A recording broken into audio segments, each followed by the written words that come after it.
Afternoon. Hello. Yes, okay. Good. Not too much time, is there, to prepare from one game to another in a different competition, but I'm sure it's a great situation to be in, isn't it? And it's going to be a very different game from Saturday. How much better do you need to be, or do you need to be that much better against Benfica on Tuesday? Oh, I don't think about being better. I think about being on top of our game. So that's the plan for all the games. If it doesn't happen, it's not about that you try to improve here or there. You try to improve in general. And Benfica is obviously a different opponent. One of the most successful teams in Portugal this year.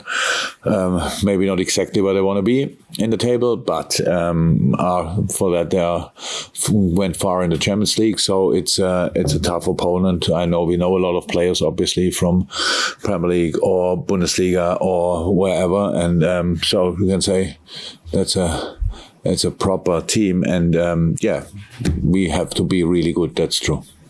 Has Luis Diaz been able to give you any insight from his time in Portugal? He tried, 10 minutes long, but I didn't understand a word, no. We have, obviously, with Vitor, with Pep Linders, and with the boys, with Diogo, of course with Luis, enough specialists for Portuguese football in our team, but we did analyze anyway completely normal, because we don't need any kind of inside stories. Maybe we watch at the football team, and that's what we did. We had a meeting with the boys this morning, the analyze meeting, so now all the necessary informations are shared, and now we have to make sure that we use them. Lots of noise about Mo Salah's contract again at the weekend. Any further news updates? Are you happy with this situation? I'm happy with it, because it's nothing new to say. That's good. It's just good. The decisive parties are talking to each other, and that's all I need, and that's it. Okay, we'll head over to Juliet on Zoom now, if that's okay. Hi there, Jurgen. Hi, Julia. There's 3 empty seats in front of me here in Benfica.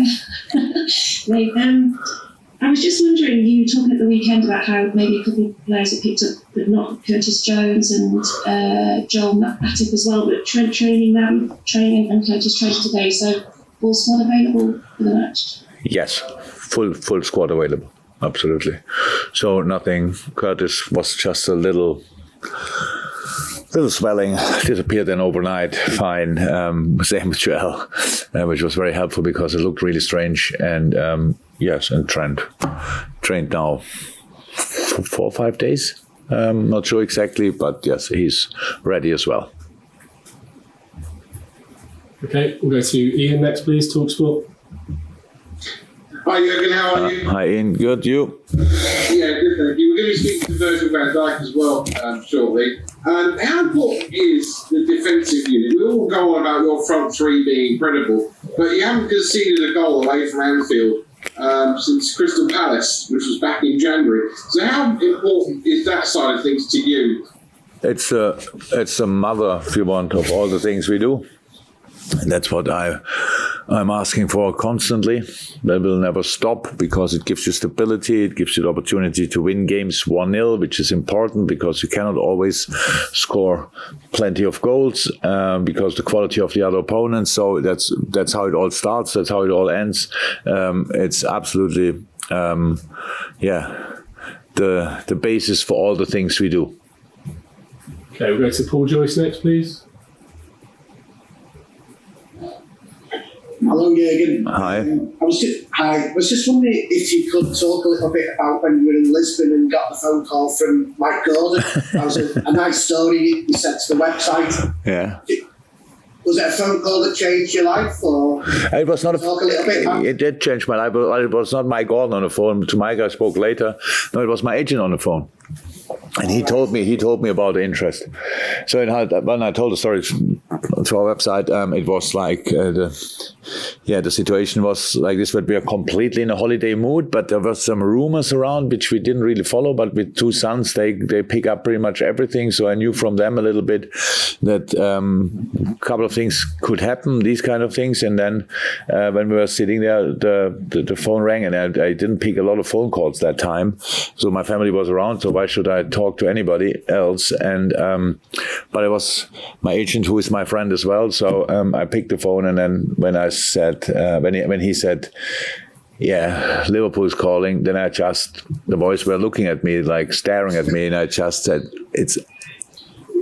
and yeah, in that moment for them the decision was made, and Ulla had to put the thumb up, and then it was clear we will do that, because it just felt right from the first second. So it was a life changer, definitely. And you know, goes without saying, you sit here now with everything you've achieved, you can't really have expected to work out too much better. It's been everything you thought it would be. Yeah, I would love to say we were champions 2019 as well. So, but we weren't. I would have loved to say we won the Champions League final. It was the 19 as well. I forgot it. No, that was 18. So that all would have been great. I don't know exactly. No, it's you know, I don't judge my time here about the trophies too much. I know everybody else is doing that, but it's not for me. It's not that much for me. It's the way we play and the way we developed and the way the club is, the position the club is in a moment is much more important. So it's a healthy club in a good situation. It's all what you want. And these circumstances give you the opportunity to focus on football, and that's what we try, but it's really difficult. I know the stories around us are very positive in the moment, rightly so, the boys deserve that, but we all know one failure, one little wrong step or whatever, and at least one competition could be gone. So we have to make sure, and there is no problem for us, by the way, because we don't feel that well about the situation. We don't feel that great. We just feel ready for the next challenge, and that's all I need. But there's no big celebration about the development of the club in the last 3 years. It's just really serious work, and I'm very, very happy about that. Okay, we'll go to Chris in the room, please. Chris in the room, that's a nice name. Wondering how you're kind of helping the players, I suppose, mentally as well, dealing with because it's every game, every big game, every few days. How are you helping to kind of keep the players, I suppose, calm in these moments? Calm, I'm not sure I want them to keep calm. To be calm. I know what you mean, so like focus, these kind of things, but you need excitement, everybody needs to be looking forward to it. That's easy with the fixtures we have, with the competitions we are in, with the period we are in. That might be somehow more difficult late November, early December, when you're not even halfway through, and the games, the rhythm is the same pretty much, so it's really tricky. But to the end, I don't have to worry too much about that.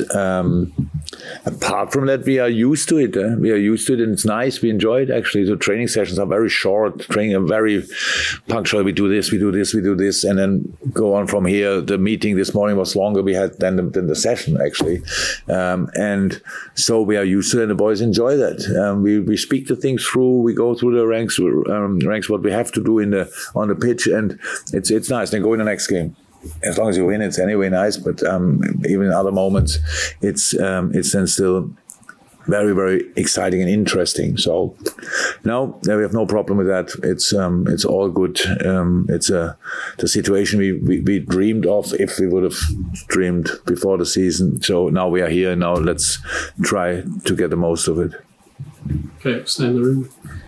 Jurgen, after the end of Watford, you spoke about the maturity of the performance, the maturity and getting the results.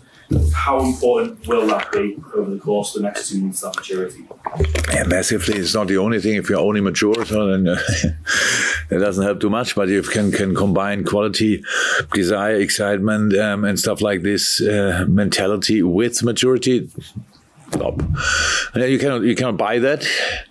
You have to mature yourself pretty much as a team, as a player, and then me as a coach as well. So it's just, you will realize that in a few years. You are now too young, but things you judge things calmer in the future, that's what experience makes. And you don't have to get old for that. You just have to need a lot of experiences, different experiences to get in a row. And that's why when I see that, I'm always really happy. We had other games when we were 1-0 up or whatever, and we were running still like madness in one direction, as if we were not 1-0 up, like 85th minute. And let me say, both fullbacks in the box of the opposition. They think, okay, what are they doing there? So, but it's not that I want to hold them back. I just want to have them thinking in the right way, and that's what I saw on Saturday. And if I could just ask about Benfica, arguably their main threat tomorrow night will be Darwin Núñez, top scorer in the Premier League, and he scored against Barcelona and Ajax as well. From what you've seen, what kind of threat is he? He's not the only one. They have a really good team, I have to say, a really talented team and a good way to play. But yes, he is. He's a good striker. The next one from Uruguay, I don't know how they play together, Cavani, Suarez and him in one team. That's probably a challenge as well to put that in place. But it's top boy. And yes, the goals he scored, obviously the one against Ajax at Amsterdam, that was a massive one, big one. Yes, in the group stage as well. So he's not shy. He did now not start the last game. He came on at half-time because of coming back from international duty. So we expect him to start tomorrow. They have to make sure that he will not get a lot of balls, but there are other players. Rafa is with the ball, wow, really quick, and the others. I know Julian Weigl, obviously, João Mario, we all know, and there's a lot of quality in this team and experience as well with Vertonghen, Otamendi. That's an interesting chat. But it's quarterfinal Champions League. Well, who cares? That's how it should be, and I'm really happy and really looking forward to it.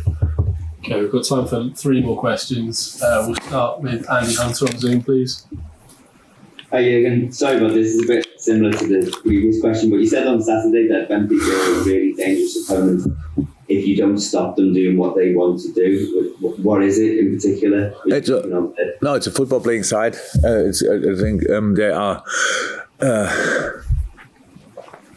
In all positions, high fullbacks, stuff like this as well. We have high fullbacks as well in moments, but it's like this. It just shows they are ready to take a risk. Means when they are in possession, they open up the formation, and there's a lot of space to defend. So we have to make sure that we can win balls, that we could use that as well. Then, so at least we expect that they do that, because that's what they did so far in pretty much all the games. But maybe against us they play completely different. Then we have to adapt to that. So it's a mix of of these technical players, of speed and good organization, I have to say, and that's what makes them dangerous. And the fact that they came through the group. They came through, so they obviously know. In the league, they're for sure not exactly in the position. The distance to Porto is for sure a bit too big for their understanding.